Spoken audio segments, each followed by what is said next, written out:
Hello. Hi, everyone. Welcome to Change Every Day. I'm Shumita Basu. This is the third in a series of events that we're hosting here in the Greene Space in partnership with Echoing Green. And tonight's discussion is investing in your neighborhood. So I just want to ask a couple questions, show of hands. Does anyone here own or operate their own business? No business owners in this crowd. One business owner in this crowd. Two? Okay, cool. We have a couple hands here. Who here has shopped at a local establishment, so that's a non-chain, that's run by locals in your own neighborhood, in the past week? An encouraging number, most of our rows. Okay. Who here has ever purchased or sold weed? I'm not going to specify which state. You're not going to get in trouble if you raise your hands. We can leave that up to the ambiguousness of a raised hand. Okay. A smattering of hands. I'm not going to identify who. Now, surprisingly and hopefully delightfully, all of these questions are related to tonight's panel. So let's get into it. The three panelists who are going to join us tonight are each tackling very different problems. But the thing that they have in common is they're all people who saw that there is a gatekeeper. And they ask themselves, how can people who are traditionally locked out of this space, locked out of this industry, this model by the gatekeeper, how can those people gain access and have some skin in the game? And by the end of the night, we're going to talk about some ways that you can empower similar efforts in your neighborhoods with your time and your skills and your wallets. So do think about that while we're talking tonight. There's some note cards out around on tables and on chairs. Take notes as you go and keep track of your questions, and we'll take them at the end. But we're not going to get very far without our panelists. So please give them a very warm round of applause as they come on out and join the stage.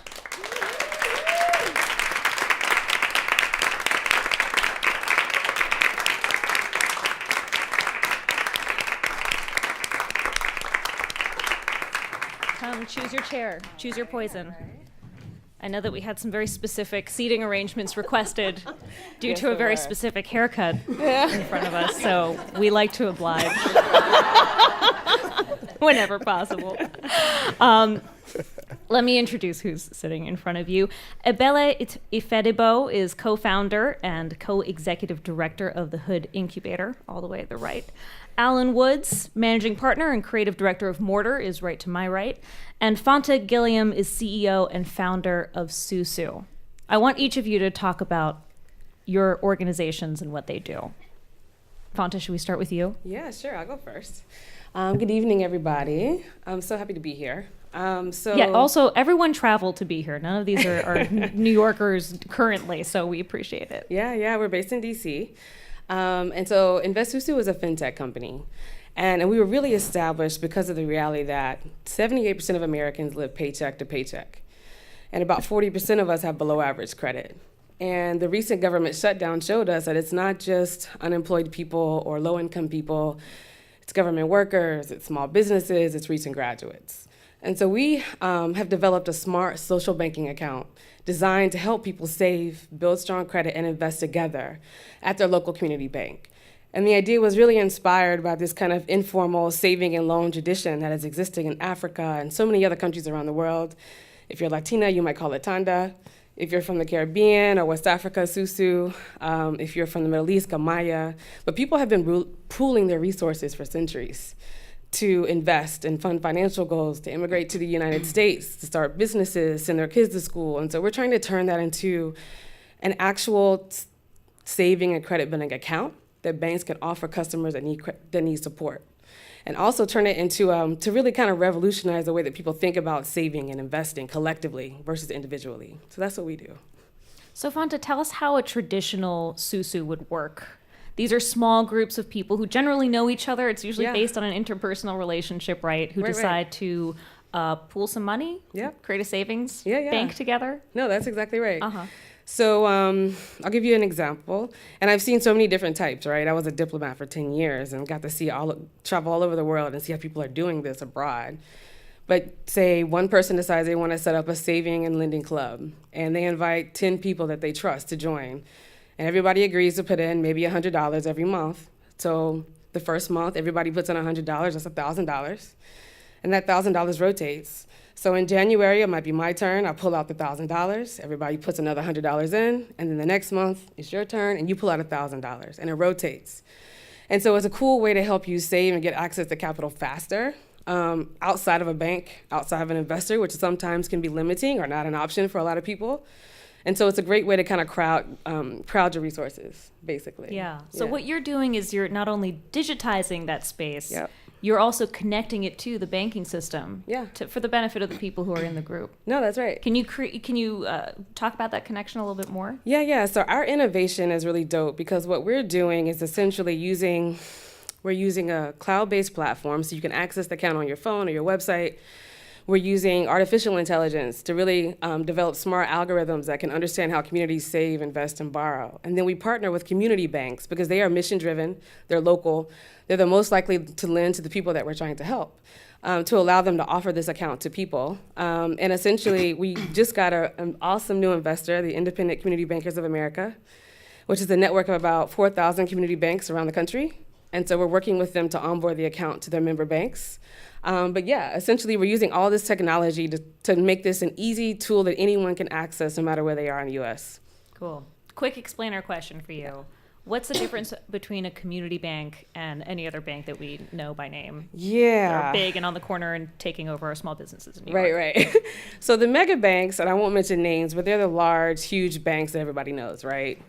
The multi-billion-dollar institutions that we probably all bank at, and they own about 81% of U.S. deposits.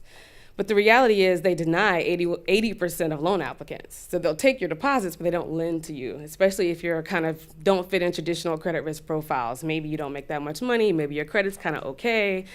They don't really lend as much, and they don't tend to be mission-oriented. Community banks, on the other hand, are often certified mission-aligned banks through the U.S. Treasury.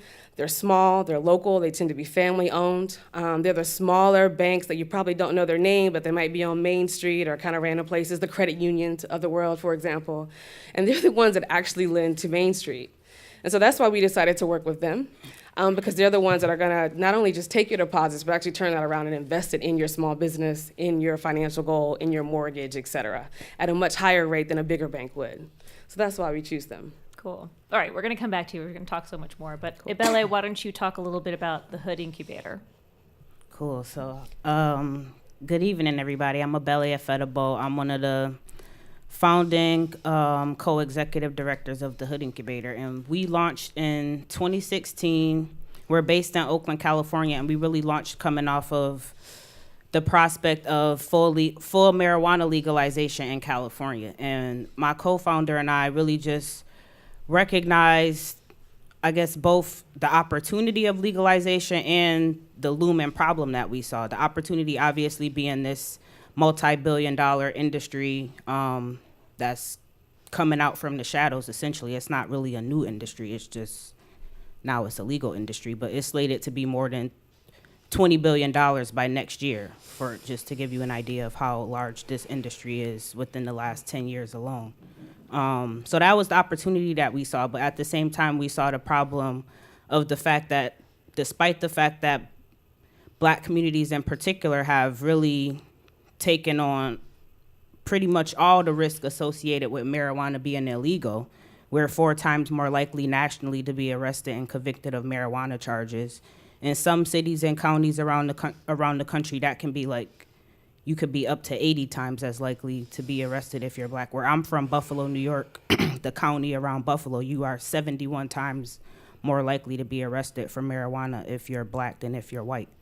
So people are losing their livelihoods. People are losing their access to be able to vote. People are losing their access to be able to get, living wage jobs to support their families. You lose financial loans. There's so many collateral consequences that come as a result of the drug war that serve to disenfranchise communities. But then when you look at the legalization of the marijuana industry, at last count, less than 5% of businesses in the industry are Black owned. So it's like, Black communities have been taking on all of this risk, but we have not seen the reward. And so I come from an economics and business background, and I know that in the stock market, they always say more risk, more reward.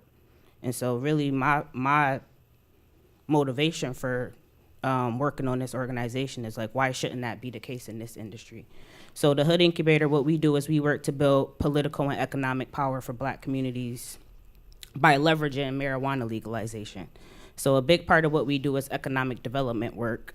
The first program that we ever launched was a cannabis business accelerator, the first one in the country that focuses on people of color entrepreneurs. And in the past 2 years, we've accelerated 30 different Black and brown owned cannabis businesses from across the supply chain. So cultivation, dispensaries, delivery services, distribution companies, manufacturing companies, pretty much you name it, and we've worked with that kind of business. And I think one of our biggest, the impact story that I'm happiest about is one of the businesses that we worked with is a woman from Oakland in her mid to late 40s. And when she started working with us, she was making probably about $800 a month in the Bay Area, if you know what the cost of living out there is.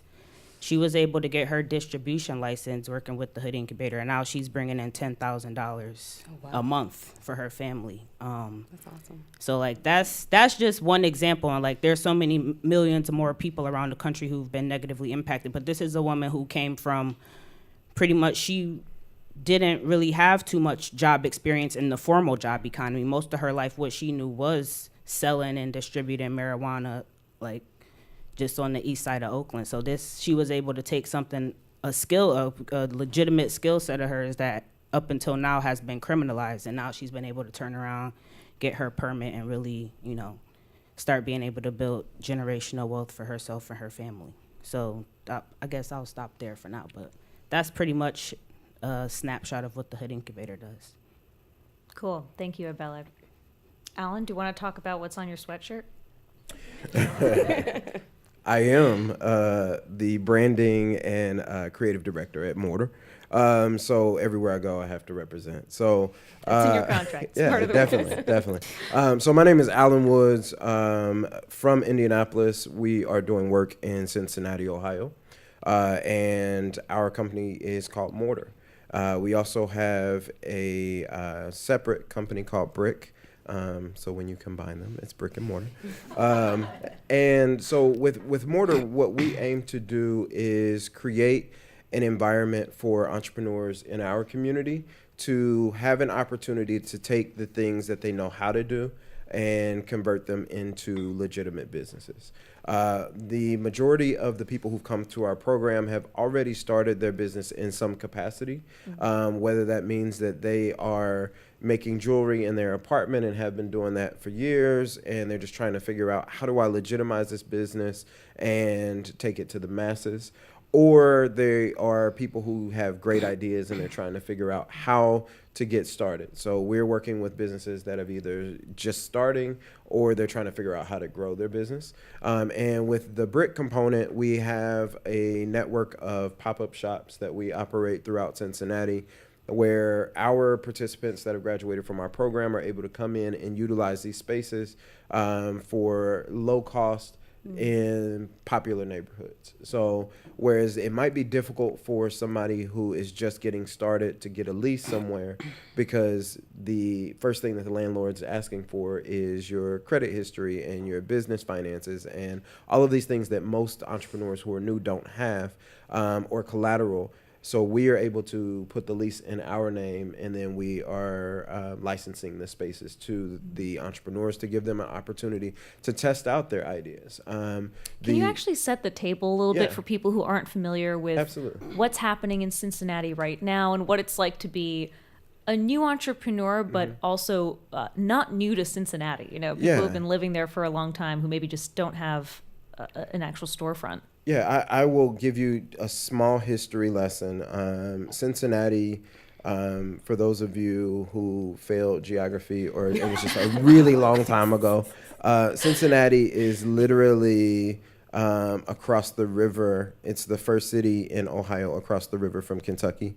Kentucky was a slave state, and Ohio was a northern state. So there were a lot of people who lost their lives attempting to cross the Ohio River.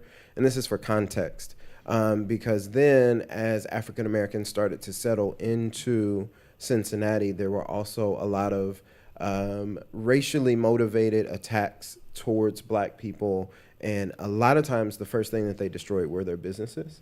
And that is something that we as a country, you see it happen over and over and over. When you look at Black Wall Street, when you look at other things across the nation, there's this thing that is intimidating about Black people owning businesses for a lot of people in this country. And so when people start to destroy your businesses, they destroy your livelihood, they make you feel like you should go somewhere else. And the future livelihood of generations to come. Exactly. Yeah. There are a lot of systemic things that have kept African Americans from being able to own property, which leads to building equity, which leads to wealth generation, which leads to legacy and being able to pass money down. So when I tie all that in, because when we are talking to people about building businesses, there's a legacy of people who have been told, even by their own families, that they should just go get jobs because we just go get jobs. Like, why would you invest all of your time into something that may or may not happen? And there's often a fear that comes along with that as well. Like, if I build this business, what if someone comes to take it from me? So in Cincinnati, how that relates is that we have communities that have gone through the same type of gentrification on similar levels to, let's say, a Harlem. There's a time in the history of Harlem where dollars would circulate in the community 26 times. And the average number, it comes into the Black community and it goes right back out. And so what we're attempting to do in Cincinnati is, before the effects of gentrification take over neighborhoods, we are trying to give the residents the tools that they need to build their enterprises so that they can be able to financially stay in the places that they are in. So we're teaching ownership, we're teaching legacy, and it's not just ownership of businesses, it's ownership of your destiny, it's ownership of the buildings that you operate in, it's ownership of land, it's ownership of patents and trademarks and things like that. Because when you have that ownership, it's really difficult for people to push you out of a place that you own. And so the entire premise of Mortar is that we are building communities, and that's why we utilize brick and mortar, because we're building the community. And when we think of what mortar represents, you can build a building with just bricks, but if you come and push it, it will fall over. But the thing that holds everything together is mortar. For us, mortar represents people. And so the people in the community are the things that actually hold everything together as you start to rebuild. We're not against reinvestment. We're not against redevelopment, but we are against displacement, and we are against people who've lived in communities for lifetimes being pushed out because now someone who has less melanin feels like they're attracted to that space and they want to take that space over. So that's what we're against. That's what we're fighting for, and that's why we're empowering the communities that we work in. So some stats that I just want to run by all of you, right? So the number of women-owned businesses grew 58% between 2007 and 2018, which is huge. But Black women are the only racial group with more business ownership than their male peers. You can clap, definitely. Yeah, definitely. That's according to the Federal Reserve. But so, okay, there's a lot of Black women-owned businesses. But what is the health of those businesses? I mean, how are they doing once they launch and once they exist in the world? Can you talk a little bit about, because I think all of you are relate to this issue, what are some of the common barriers to the success of Black women-owned businesses? You want to go first? I will definitely go first. And the reason I will go first is that through Mortar, the participants that come through our program, 75% of our participants are women and 90% are African American. So the majority of the participants who come through our program are Black women. So we are totally matching the statistics. I was telling Fonta in the back, I was like, we've done the same thing to make sure that our staff represents that as well. We're working on our board as well. We want our staff to represent the communities that we serve. I think that one of the challenges that these Black women are having is that a lot of them are depending on themselves, or they're depending on other Black women. And I think that what has to happen is that there have to be more people in positions of power to stand up for Black women entrepreneurs. So Does that mean there need to be more Black women in those positions of power? that as well. But I think that the people who are in the positions need to open up doors for those Black women to get into those positions as well. So personally, as a Black man, I'm a huge ally and advocate for Black women in general, but specifically in entrepreneurship as well. And I know that for me, it's really important that I am creating opportunities, but then also moving out of the way, and so that I can figure out how I can be of assistance. And I think that that's a really important part of this whole thing, is figuring out how we can open up those doors for Black women to be able to do that, and then acknowledging Black women who are killing it. For example, Cheryl Dorsey. I mean, I just have to say, I mean, like literally, we were, after you left the room, we were talking about you. It's hands true. down, It's one true. of my favorite CEOs in the entire world. Want to be like Cheryl. I mean, like the fact that she knows everybody's name. Tell alone. everyone who Cheryl is a little bit. Cheryl Dorsey is a boss. And that's all you need to know. That's all you need. No, but she is over at Echo and Greene, and she's killing it. And we love you. And she is definitely goals for me specifically, because you can see her heart in everything that she does. And so in the work that I'm doing, I'm trying to make sure that people see my heart. And sometimes in our community, it's difficult for people to see your heart in the work that you're doing. There's going to be people who have a lot of things to say. Some of those people who are going to be people who look like you. Some of those people are going to be people who don't look like you. And sometimes you just feel like you're in this hamster wheel of challenges of trying to change your communities, and feeling like, am I getting the response or the reward or the return on the investment? But it's like, it's a challenge just to get up every day and continue to do that. So seeing people like Cheryl do that is definitely a motivator for me. And I think that is also a motivator for people like my daughters. I've talked to my daughters about Cheryl. Like when I first met her, I went home and I'm like, I'm telling my wife, I was like, she's so dope, and it's just like, I think that is something that more young Black girls need to see. Because when you see something, you understand it's something that you can be as well. That's very true. And so for me, I think it's making sure that when women are in those positions, that they are being put in the spotlight so that we can actually see them. And then that trickles down, because other young Black women and entrepreneurs see that, and they understand that it's something that they can achieve, and that it's something that they can accomplish, and then that motivates them to keep going. Fonta, you look like you're just bursting to say something. Yeah, I mean, no, I think everything you said exactly right. And I guess I would just, a couple things to add. I think that from two perspectives, right? So as a Black woman founder, an entrepreneur, I have had some interesting experience when it comes to things like raising capital. So we receive less than 1% of capital, venture capital, right, in the U.S. And women generally get 2% now, I think is the number of all venture capital. But if you're a woman and you're Black, I mean, it just sucks. But having said that, I also feel like, because that's just the reality, we also have to look at creative ways on how we can just empower ourselves, because no one's going to do it for us. No one has ever done it for us, right?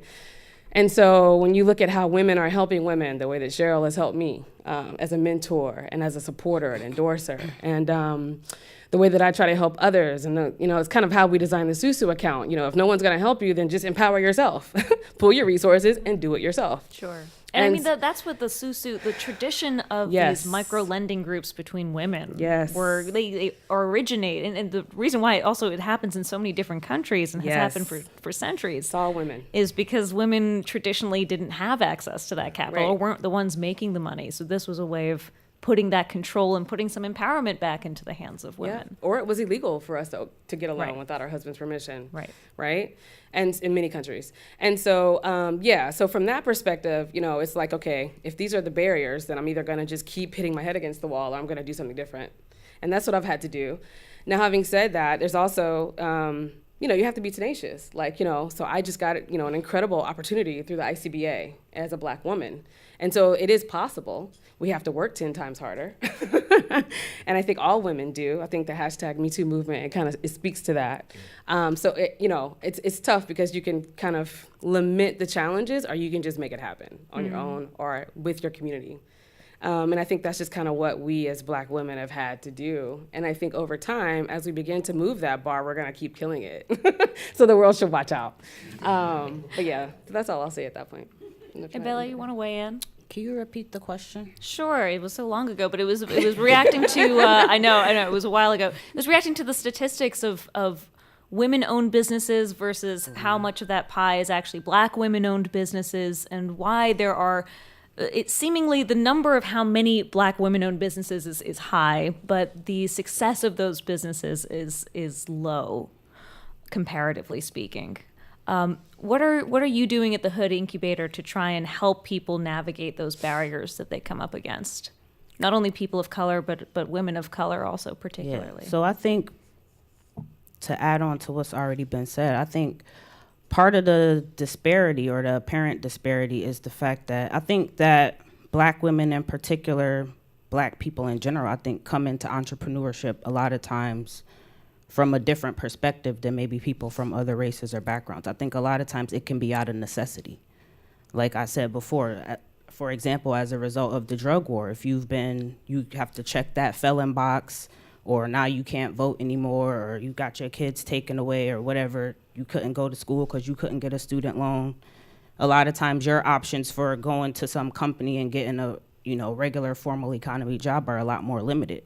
And so you may not have any other choice but to go and try to open that daycare, or the hair salon, or whatever other business you may be getting into. So I think that's one aspect of it, like how well capitalized or how well resourced are the businesses that Black women are starting. And I think another piece of it too is just, I think a lot of the answer does have to be institutional. I think, I don't remember what the statistic is, but even when you look within Black-owned businesses, the vast majority of them are sole proprietorships. So it's not like we're talking about some company with 20, 50, 100 employees. It's like that person is the company. You don't get a sick day. You don't get no vacation, none of that. Like, you are working because this is what you have to do. And so I think the fact that, like Fonta said, the fact that Black people are getting less than 1% of VC funding, I don't know what the numbers are for banking loans. You two can probably speak better than that. I think that's a big part of the issue. And I think going off of what Alan said, a lot of the impetus is on people with resources, frankly, need to come up off those resources. Like, if we can't just keep sitting here saying, oh, Black women aren't succeeding, whatever. Like, give some Black women some loans, give us some grants, give us some investment. That's what's actually going to change it. Because we see when Black women are invested in, the results are above and beyond. It's just, where are Black women getting those opportunities? And so I think that's a lot of what we're trying to do at the Hood Incubator, is as much as possible serve as that go-in-between for whether it's corporate investors, philanthropists, more traditional financial loans or financial investments, to be able, especially through our accelerator program, but also just through our membership, to be able to say, hey, I guess sort of a vetting vehicle for entrepreneurs, Black women entrepreneurs in particular. So at least for the few people we touch, I don't think our work could ever get to the scale where we're able to really solve the problem in and of itself, but through the people who we have worked with, being able to make their path to accessing those resources that much, to bridge that gap a little bit. But I think ultimately we're going to get a lot more impact if VCs and people who have the millions and billions, imagine if you just gave $5 billion out of your $20 billion fund to a group of Black women. Think about all the change that will make. Look at some of these tech companies out here just blowing money, telling lies, whatever. Like, people are out here literally wasting money. So ultimately, I feel like if we want to see Black women businesses succeed, let's give some Black women some money. I think that will solve the problem right there.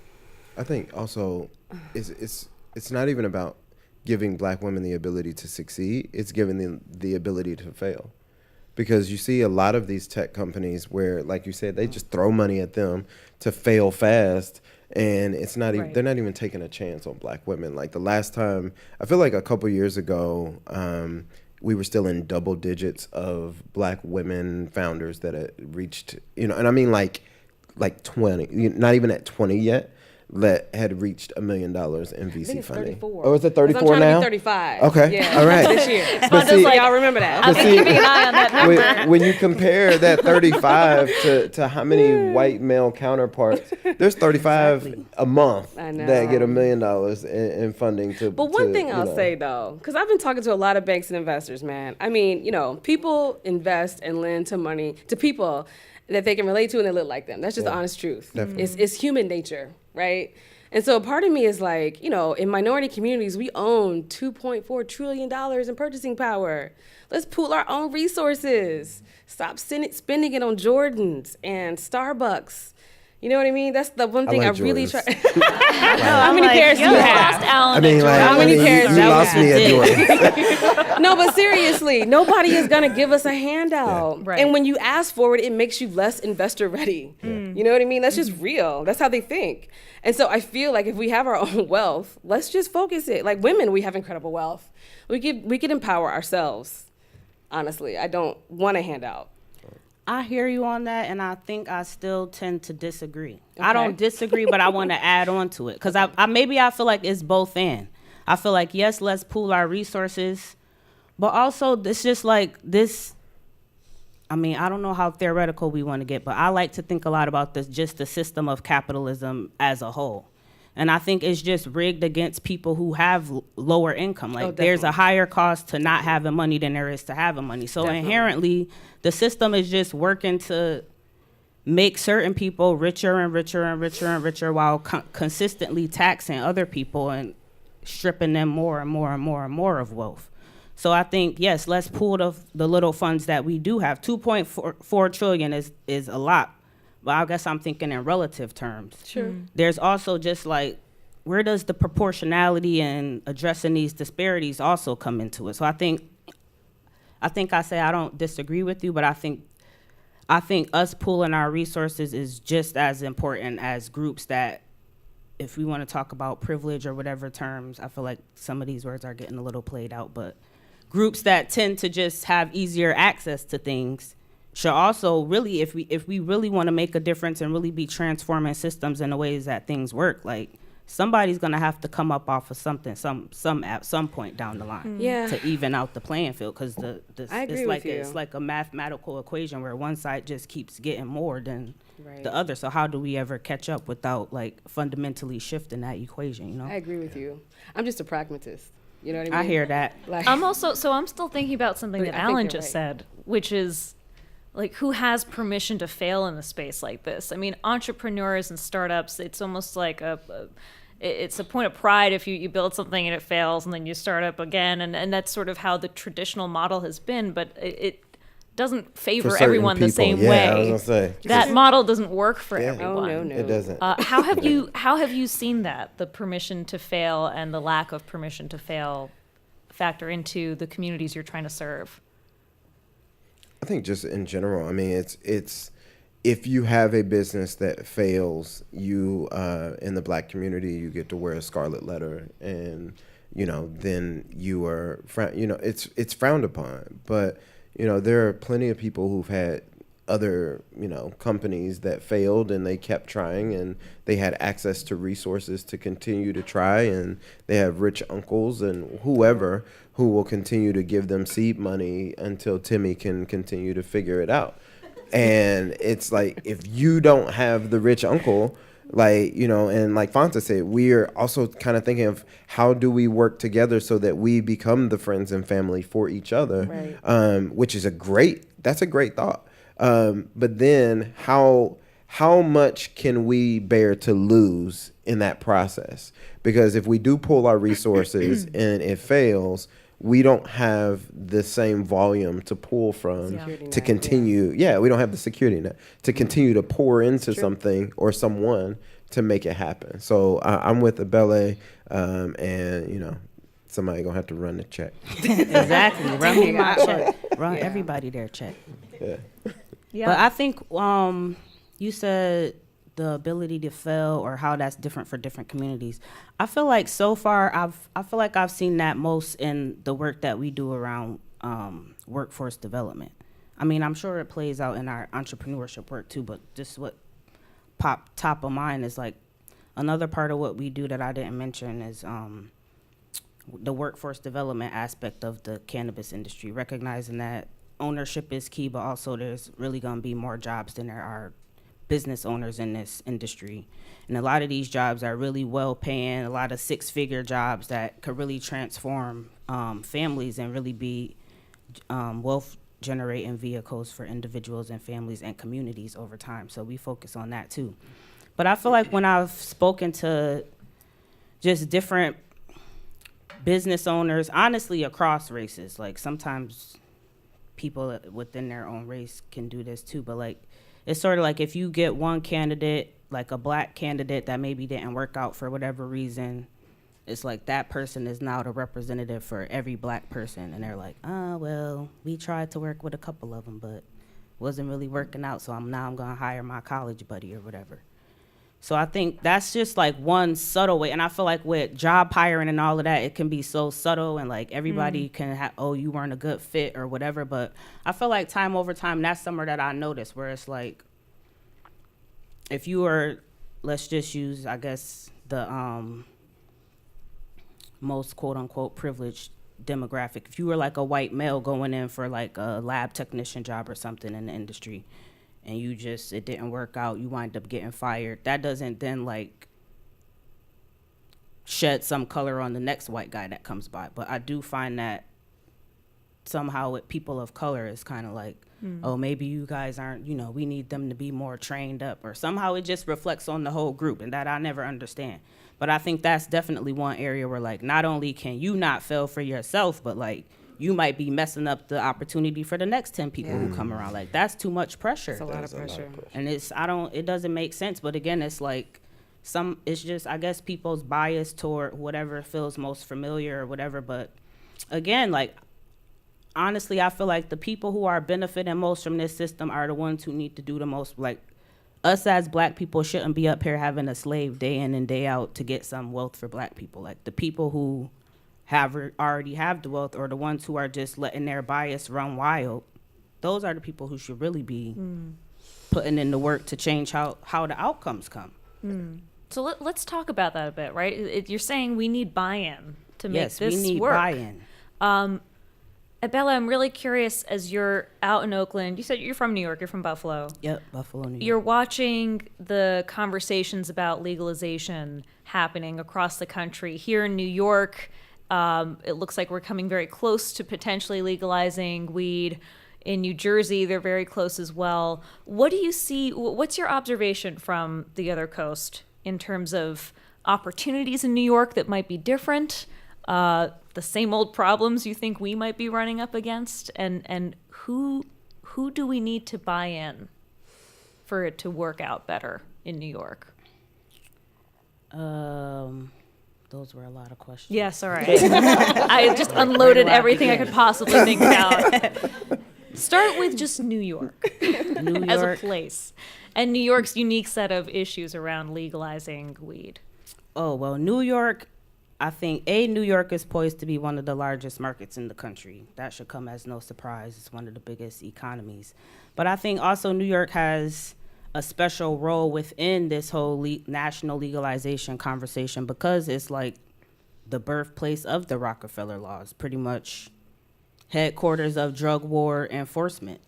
Like, I don't know the exact numbers on the rest in New York, but it's millions upon millions upon millions of people. And New York even decriminalized marijuana like sometime back in the 70s, if I'm not mistaken. But that didn't stop black and brown people from getting arrested through stop and frisk and all these other, police tactics that we've heard about over the years. So I think New York has a special role. I think California was the place, California is so liberal. I think California has played a big role in setting the stage, but I think New York has a big role to play in really cementing, like, what does cannabis justice really mean? Like, how can we do something transformative in this state to really provide redress for all of the harm that's been done in this state, like the mandatory minimums. People going to jail for life over like little tiny bits of weed, like crumbs, but you spending your whole life in jail over that. So I think New York has a special mandate in terms of like what is the threshold of what we mean by equity. And I think one way that New York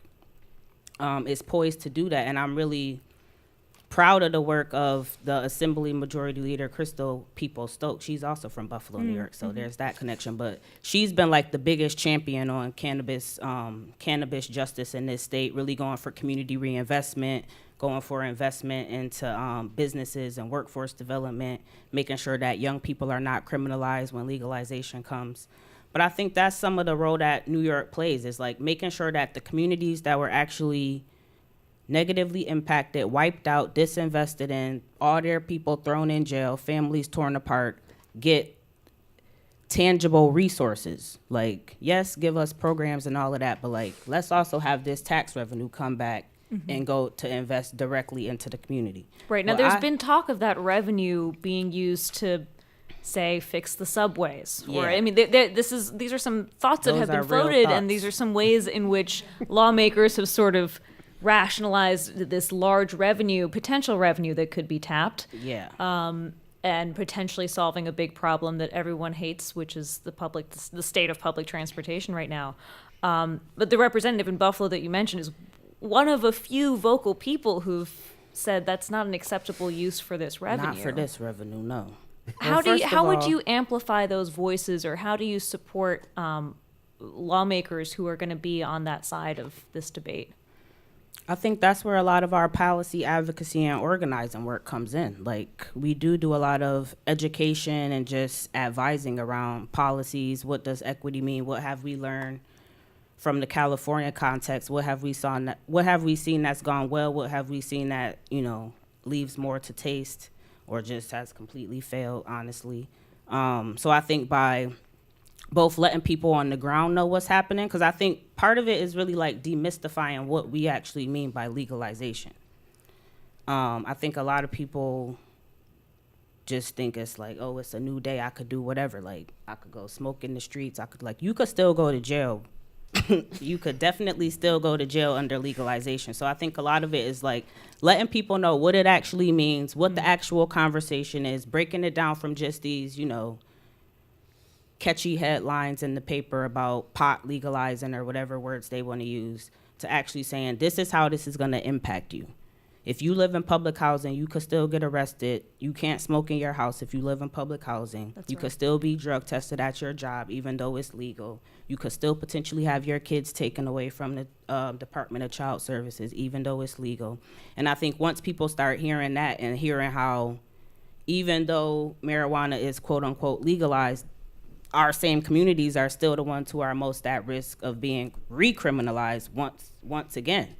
And I think that's one way to really activate people to get involved, and then to start lobbying their own, local legislators or whatever. But I think it's also our work of educating elected officials, which we've done all across the country: California, Illinois, DC, New York, Detroit, probably Michigan, other places that I'm missing, but states that are starting to think about legalizing, and they want to make sure that they're addressing the war on drugs. It's like also bringing them up to speed on what are the best practices or what are the best models that's actually gonna address the issue in a substantive way.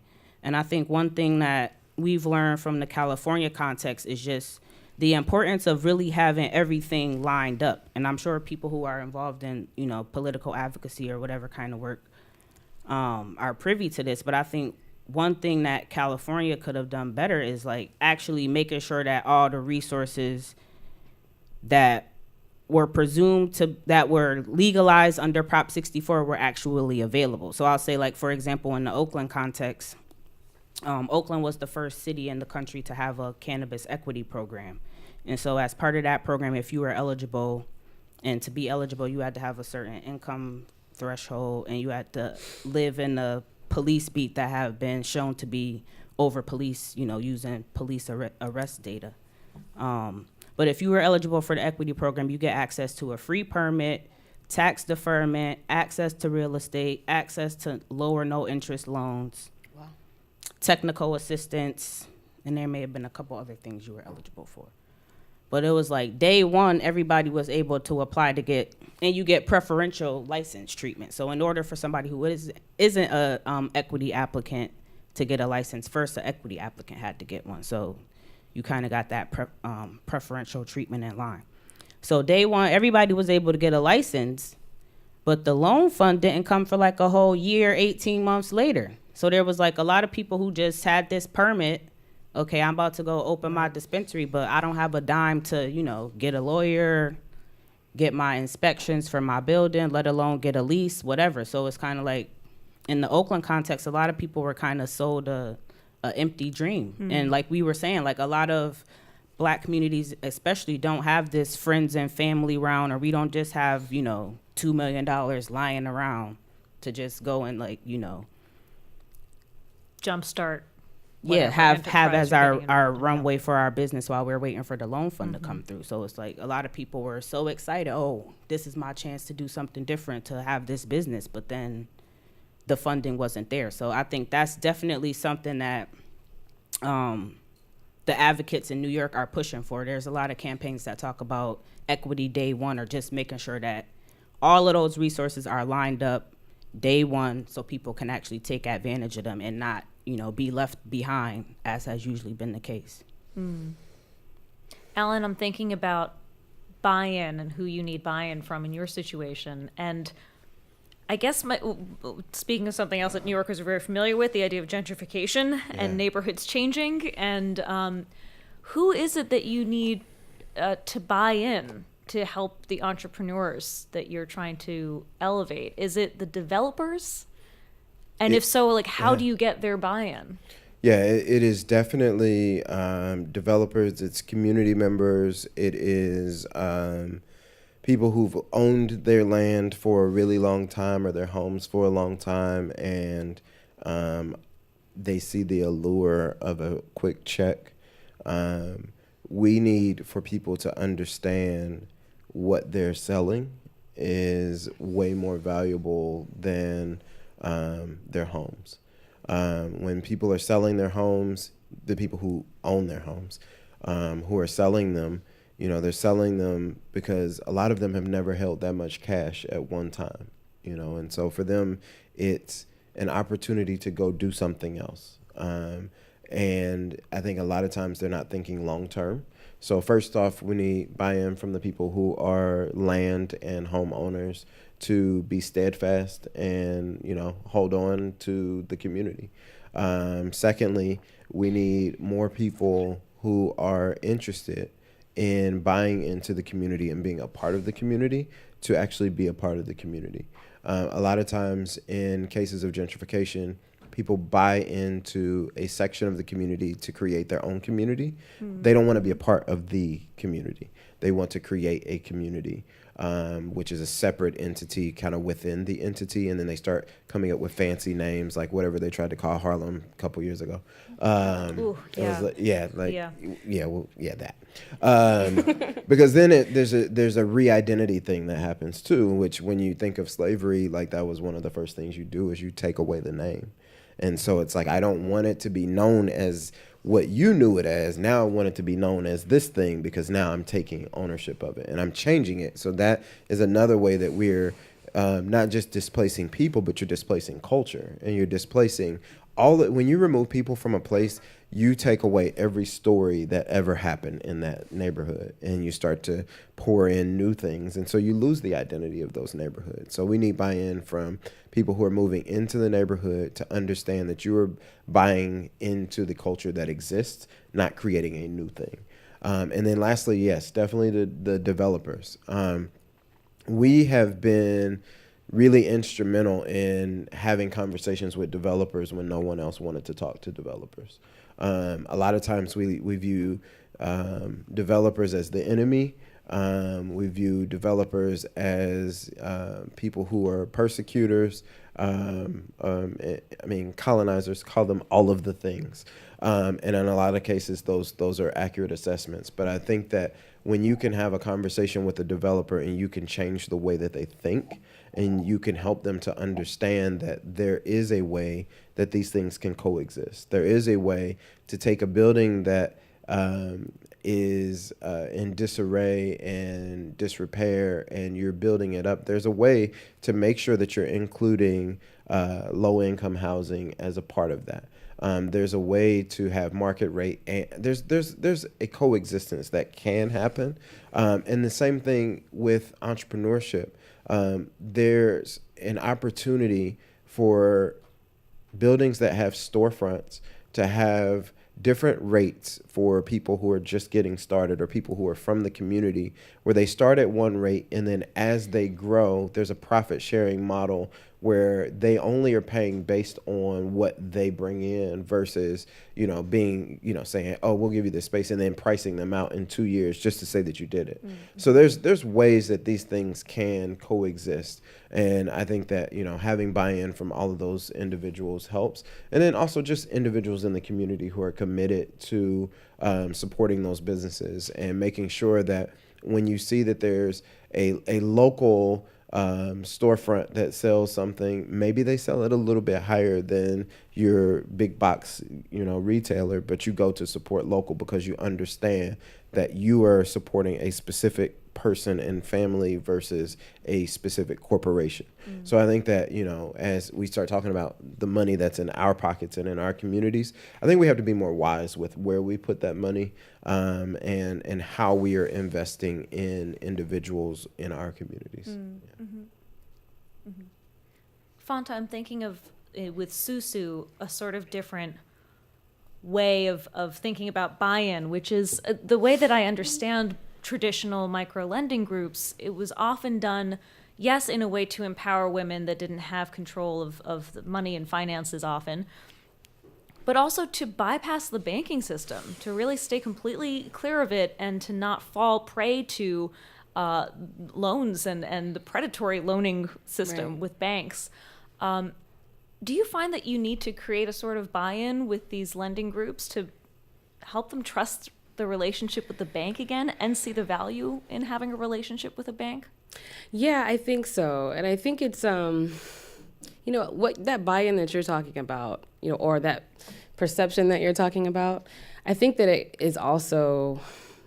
originated out of scarcity and out of a lack of access. Right? So I'm going to avoid the banks because I don't trust banks, or I'm going to, I'm not going to take a loan because all loans I get offered are predatory loans. Well, that's probably because you don't fit traditional credit risk profiles, right? Mm-hmm. And so I think that fintech has been interesting because financial technology has really democratized lending and financial services, because now, as opposed to an individual making a character judgment on you in person at a bank when you apply for a loan, there's an algorithm that is largely agnostic when it comes to race, gender, et cetera, in theory, right? So that's been an interesting positive thing about fintech. What I think that we do need is what you're kind of speaking to, which is how do we think about how we use our wealth and our resources? And, I've traveled a lot. I've been to a lot of countries, and I have noticed the way that non-Americans save, that we don't. Americans, we just don't save well. Everything is so consumer driven, and we also don't invest well our resources well, even the little resources that you might have. And so I think that more than anything is the buy-in, because the micro-lending that has happened, and there have been organizations that have done great work, and organizations that have really tried to work with these groups. But if you look at the trends, they really perpetuated this sense of micro-lending. So people weren't graduating out of microfinance, unfortunately. Right. And it's because that model is kind of designed to maintain the status quo and not necessarily build wealth. Now, some people definitely have used that and really skyrocketed, and that's dope. But for the most part, I think that industry was missing something. And I think it was that kind of behavioral change about how you use your money. And we're all guilty of it. I'm guilty of it. I love fashion. And I have to really kind of rethink how I'm using my resources. I recently bought a house not too long ago, and we really had to first of all, I did a Sou Sou to buy my house to save for the down payment. And I had to really cut stuff out, and we sacrificed, my husband and I really sacrificed to make that happen, and we bought in DC. Congratulations. Thank you. And it hurt. You're like, thank you. I'm in pain. And it still hurts because, now we're trying, a lot of the savings went to that. Yeah. And so I just think that the mindset has got to shift around how we use our money, how we think about wealth. And it's the little daily things that you do. It's not, I'm going to earn, when I get my bonus, I'm going to go invest it. Because that's, it's more about, do I need to have this latte every day? You know what I mean? It's little actions that you can take. Mind shifts. And I think that is really what we're trying to focus on, to figure out how we can use this idea of peer accountability and social networking to incentivize people to have positive financial habits and to really delay your gratification, right? To get that kind of end goal. Mm-hmm. And I think that, that's what our technology is designed to do. That's what our the Sou Sou account is designed to do, and it's kind of a mission of our company. Mm. Okay, some of you have actually alluded to this a little bit, but sort of lightning round. I don't want to call it a lightning round because if you need it explained, do. I was hoping that we could end tonight with each of you talking a little bit about some actions or some steps that people in the audience, if you've been listening and you're thinking, wow, everything they're saying really aligns with my values, I would like to be acting in a way that supports these various endeavors. What can people commit to doing? Like realistic actions that people can take. I think in the case of work related to the Hood Incubator, I'm assuming everybody in here lives in New York. So New York State is on the verge of legalizing marijuana probably this year. So one action that everybody could take is really to get up to speed on what the conversation is around legalization and make sure that you're supporting the model or the legislation that you believe actually brings the most reinvestment to communities. And I'll give you a few pillars to think about as you're going through, and you can look to Majority Leader Crystal Peoples-Stokes if you need somewhere to start. Maybe Google her and marijuana legalization. You'll get a lot of things that come up. But think about the criminal justice aspect. Over 80% of the arrests that came off of marijuana were nonviolent drug-related offenses, simple possession. So think about the fact of how many people have been shut out from economic and political opportunities and what legalization could do in terms of expungement and just vacating past convictions. I would say think about the workforce development aspect of it, the job opportunities that are coming back to communities that have been negatively impacted. Think about the business development aspect of things. Obviously, entrepreneurs who are either looking to legalize their business or get into the business to start off and have been negatively impacted. And then lastly, I would say think about the community reinvestment piece in and of itself. That's where we might think about where tax revenues will go, as opposed to going to, if there's like $2 billion in tax revenue, going and sinking that into some $20 billion MTA fund where it's probably not really going to move the needle much.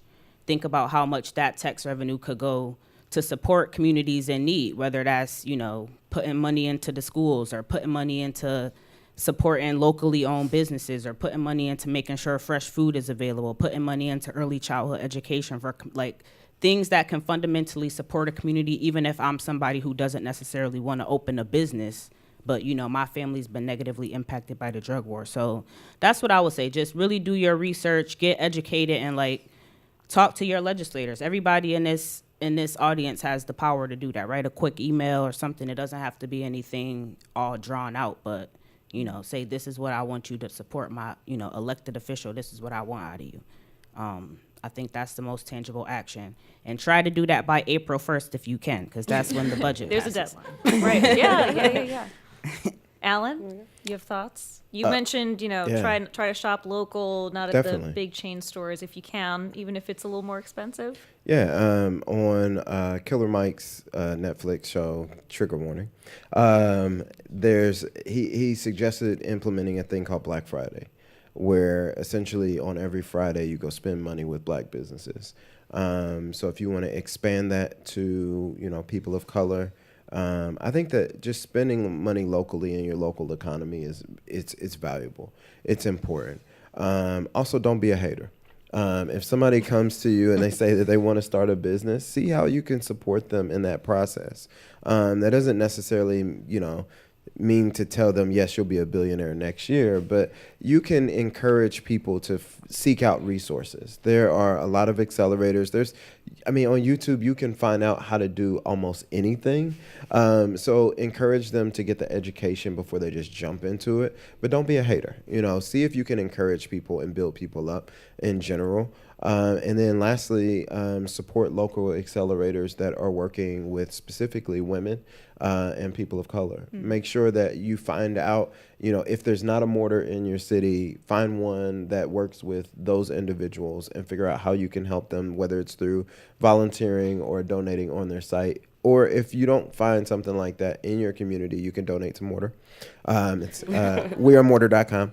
But in case you forgot. Just in case. But I think that a lot of people think that to be a philanthropist you have to be a millionaire. I want to make sure that we in this generation change that perspective, because it's time for us to start taking care of ourselves and taking care of our people. And if that means that you are donating $30 out of each check to a local nonprofit, then do that. Because $30 actually can start to help if you get enough people to give $30, and start to build these smaller giving circles, where, if it's just you and your friends and you guys are pooling your resources and you can find somebody to invest that money in, or you can find a nonprofit to plant a seed in, your $30 plus 10 of your friends starts to be a really significant contribution. So really start to think about that. And figure out how you can, utilize what you have. Your gifts and talents are not for you. Figure out how to use your gifts and talents to help other people. Fonta, you gave some ideas about big kind of cultural shifts, actually, in how we think about our money. Do you have other ideas, other action items you want to share? Yeah, I just feel like, our generation, we have the wealth, we have the resources, and we have the intellect to really revolutionize the way that we think about how we handle money, about how resources are distributed, what our priorities are versus maybe previous generations. We have the ability to create the world that we want to be. But I don't think we can do it on our own. I think we have to do it collectively, because that's just kind of the reality that most of us live in. And so I guess my action item would be, think about what's really important in terms of how you use your money, and then direct it towards that. If it's giving, cool. If it's investing in yourself and your family and future generations, dope. But don't just throw it away flippantly. You know what I mean? Which so many people are so inclined to do. We're rolling out the Sou Sou account in May with our first bank, and I'm so incredibly excited. Think about how you can, we're offering group loans. We're doing Sou Sous for first-time home buyers. We're doing them if you want to do a startup. Think about how you can leverage your resources, come together with people you trust, and think about pooling and doing something impactful with it. We have time to take a few questions. If anyone has a question, just raise your hand. We're walking around with microphones, so any questions in this crowd? This very thoughtful crowd that's still coming up with questions? Right in the front. Hi, thank you for such an incredible conversation. I've got 4 pages of notes here, so thank you for the amazing work that you do.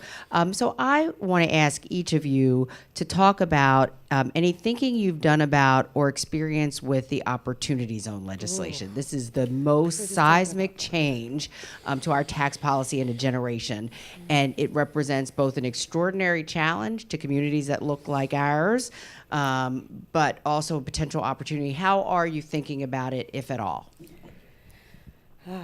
Yeah, that's funny. We were just talking about this. We were. The Opportunity Zone program could be really amazing. I think it was structured in an interesting way so that you can only invest capital gains, which makes it very elite to some people, right? So a capital gain is... Can you explain Yeah, I it? was going to say, I can know you I explain didn't what's know at what it stake was, here? so. Yeah. So in order to be able to even invest in Opportunity Zone, you have to be investing money that you got or profits that you got off of investing in the stock market, for example, right? Most folks don't do that. So it does kind of leave out a huge swath of people. Now, having said that, the goal is to get people that do have significant amounts of wealth using these means to redirect it in communities that need it. And so one of my fears is that you'll have a lot of super wealthy people buying up land at a super cheap price and doing the gentrification that Alan was talking about. But I do see that there are some opportunities. And so I recently sat on a panel in DC and they were talking about how small businesses, for example, can benefit from these. So if you're based in an opportunity zone and there's a map online, you can go, you put your address in and see if you're in one. There are people out there that are setting up creative funds so that they can, for example, small businesses can benefit from an investor coming in. Maybe they invest in both your company and in a real estate that you're able to own. And then as opposed to leasing and renting your office space, you can then own a commercial, you can have a commercial lease, you can own that space and run your business. And so that's a really interesting model that we're actually exploring for our business. And so if you're a startup and you're interested in something like that, you know, reach out to your local government and ask them, look, who are the Opportunity Zone investors? Because they know, you know, what kinds, put together a plan and pitch something, right? We're gonna have to be creative if we want a piece of this pie, and that's one way to do it. I know some other businesses that are coming together to all purchase property in opportunity zones collectively that they all lease out of, and so they're kind of owning and leasing in the same space. That's another cool way to do it. I don't know if you guys have other ideas, but we're gonna because the laws weren't written with working For Americans or middle class people in mind, we're gonna have to be creative. What laws were written for us? Would you like? Yeah, that's real. Yeah. Any more thoughts? I have not interacted with that. I was asking them what it was, so I'm with the audience on. I'm waiting to hear what y'all say. Yeah, we definitely we literally had that conversation in the green room, and that is, it's something that it feels traumatic to me, just because, you know, and I said it in jest, but you know what laws were written for us. You know, it seems like there's so many policies that this country has introduced that have been designed to cause torment and distress in our communities, and this one it feels like it has the potential of being the same thing, and who is the opportunity for in the zone is the question. And I think that we need to really figure out, you know, some of the things that Fonta was talking about, like how can small businesses take hold of these opportunities and partner with the people who have the access to capital to do the investments, so that they can have some ownership in their communities, because otherwise it becomes a really unhealthy red carpet being rolled out for like intense gentrification. Mm-hmm. So yeah, So you're I have wary. concerns. Yeah. I have concerns. Any more questions in the room? Question over there. Hi. Hi. My question is, what was the turning point for you to turn your idea into actually implementing it? Like, was there a triggering point in your life that you say, hey, this is your idea? Everyone has great ideas, but not everyone follows through with it. So what was that point for you that you said, hey, I want to do something about it and actually make change? Honestly, for me, it was echoing Greene. You know, I'm not gonna lie. Like, I applied when I had an idea, literally. Went through the process once and didn't get in because it wasn't fully baked.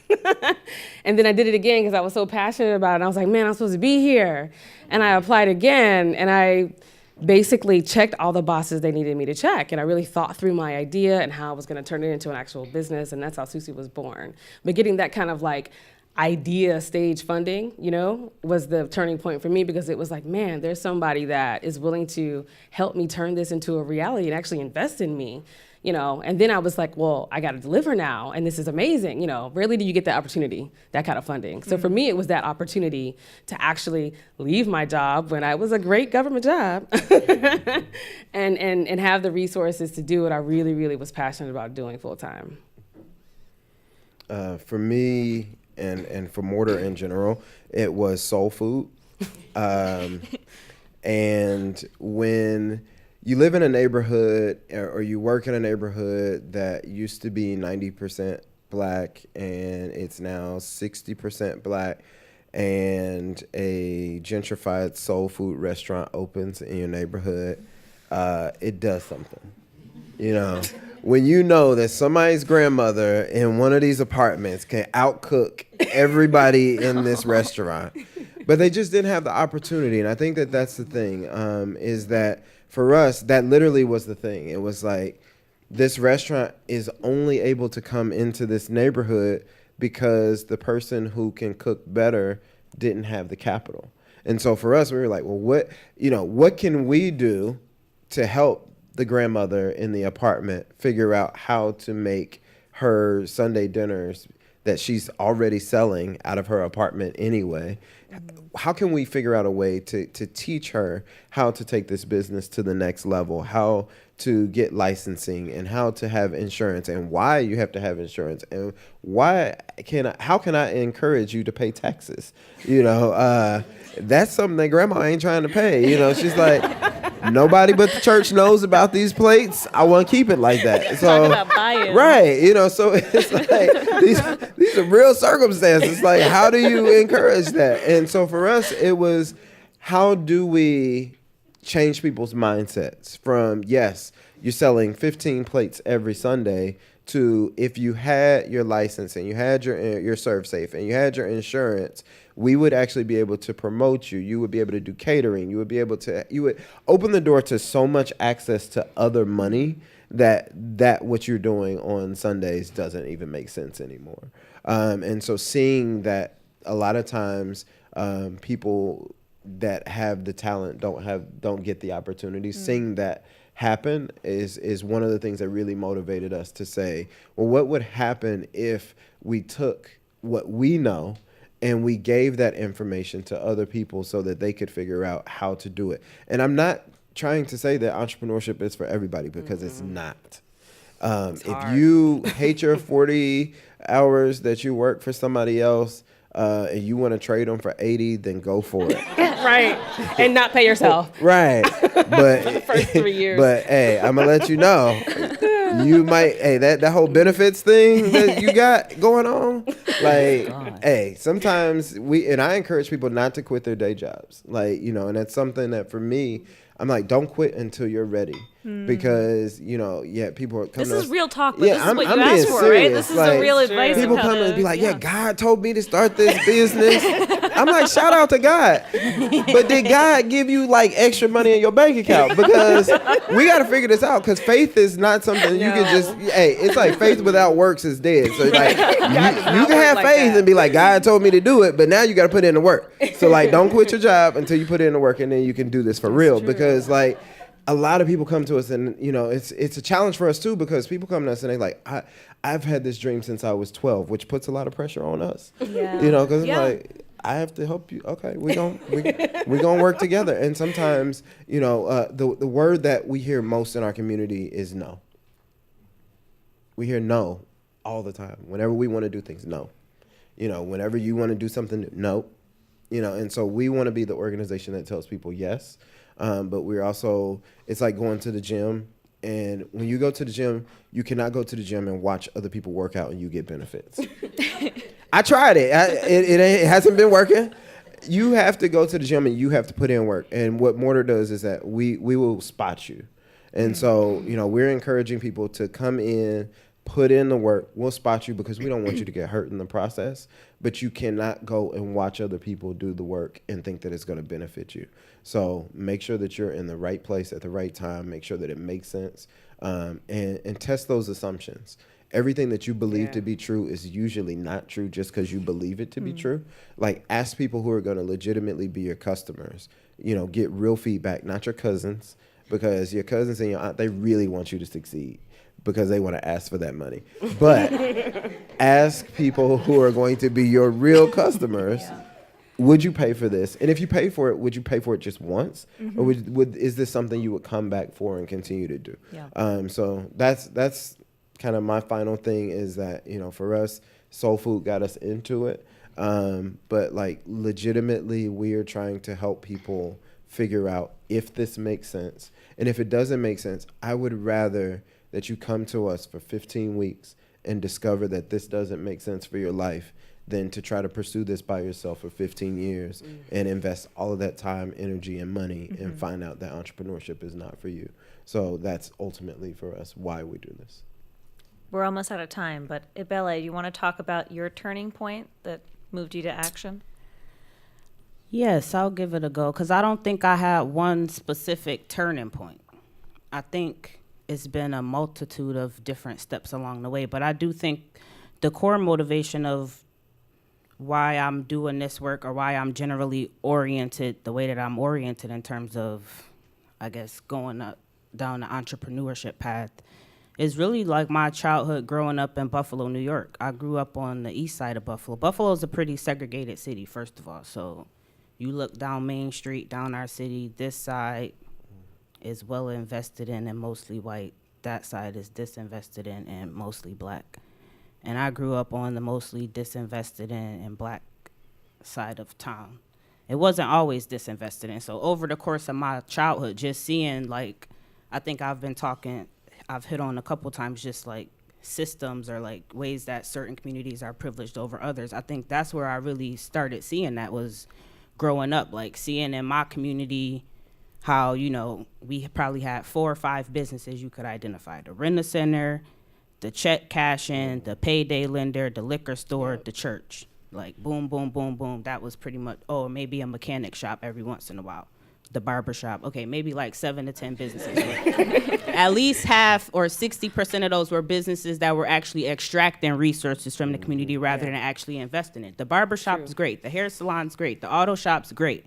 The rent center, the paycheck cashing, all of that is places that's actually taking the little resources that my community had and making us pay, $1,000 interest rate on a 2-week loan, where if you were on the other side of town and you got to go to the better bank, you get a 2% loan or whatever. I don't know what the loan rate is today. Y'all would know better than me. But just seeing that time over time, I think that's really what started. And I was lucky enough to have a family, particularly my father, who would literally drive me around my neighborhood and point out, like, yo, look at that business. Like, that business is not good for our community, and this is why. So I was really able to make sense of, like, why on this side of the city they have all of this stuff, and then I got to drive home. I can't even find a good grocery store. The grocery store in my house closed down literally, I think I was 6 or 7. It closed down. You drive by that lot today, it's still an empty lot. The grocery store was never replaced. So I think that just ignited in me, like, really, I guess, an anger and frustration, like, yo, what the hell is going on? Something's got to give. And I think I've carried that with me through my education. I studied economics. I went to some of the top schools in the country. And I think if there was a moment, it was probably after I finished business school. And I think that was around the time legalization was happening. I'm seeing, like, all these well-to-do white investors, talking about how they just started the cannabis industry and, they're the first ones to the game. And once again, I'm like, what is going on? And I think ultimately it was a moment of what we've talked about, giving myself permission to fail. Like, I'm like, all right, I'm 27. I know if I try this and I fail miserably, like, I can always go back and find find a job somewhere. But I think I did go. I quit my day job. I was in school and I was just like, yo, whatever. Like, I'm going to just give this a whirl. If it doesn't work out, hey, I know I could go get a job at a bank or pretty much get whatever job I wanted to get. So, yeah, I think it was a moment of giving myself permission to fail, coupled with just, my lifetime of experience making sense of, racial inequalities, especially from an economic perspective, and then seeing this cannabis opportunity as like, yo, this is like the perfect windstorm of an economic opportunity that I don't know that we'll see another thing like this in our generation. So I was just like, yo, I got to go for this. And so far, it's been working out. Can we go real quick down the line, just 10 seconds or less each? How can people find out more about your organization, website, whatever it is? Yeah, wearemortar.com. On social media, everything is We Are Mortar. Cool. InvestSouSou.com. hoodincubator.org. Everybody can sign up to be a member. It's free. And all of our handles on Facebook, Instagram, Twitter, and whatever else is just at Hood Incubator. Cool. Please give our guests a big round of applause for traveling out here tonight. Ebele Ifedibo of the Hood Incubator, Alan Woods Mortar, Fonta Gilliam of Sou Sou. This is the Greene Space. I'm Shumita Basu. I hope to see you at our next Change Every Day event. It's coming up. It's called Keep Building the Movement, which is all about sustaining progress in social movements. That's on April 2nd. Thank you again. Good night.